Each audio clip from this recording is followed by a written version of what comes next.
Karyokinesis 5 ধাপে সম্পন্ন হয়। প্রথম ধাপ প্রোফেজ। এটি মাইটোসিস কোষ বিভাজনের সবচেয়ে দীর্ঘস্থায়ী ধাপ। এই ধাপে নিউক্লিয়াসের আকার বড় হয়।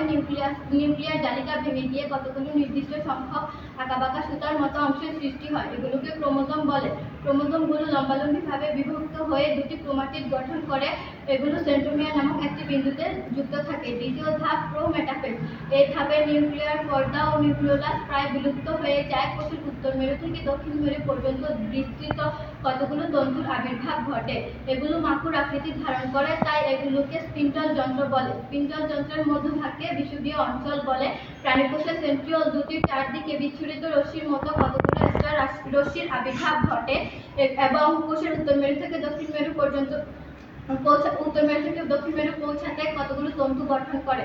এই তন্তুগুলো পরস্পর যুক্ত হয়ে স্পিন্ডল যন্ত্র গঠন করে। স্পিন্ডল যন্ত্রের প্রত্যেকটি তন্তুকে স্পিন্ডল তন্তু বলে। এদের থেকে যারা ক্রোমোজোমের সেন্ট্রোমিয়ারে যুক্ত থাকে তাদেরকে ট্রাকশন ফাইবার বা আকর্ষণ তন্তু বলে। মেটাফেজ।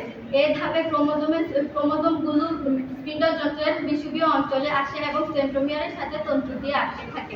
এই ধাপে ক্রোমোজোমগুলো সবচেয়ে খাটো ও মোটা দেখায়। অ্যানাফেজ।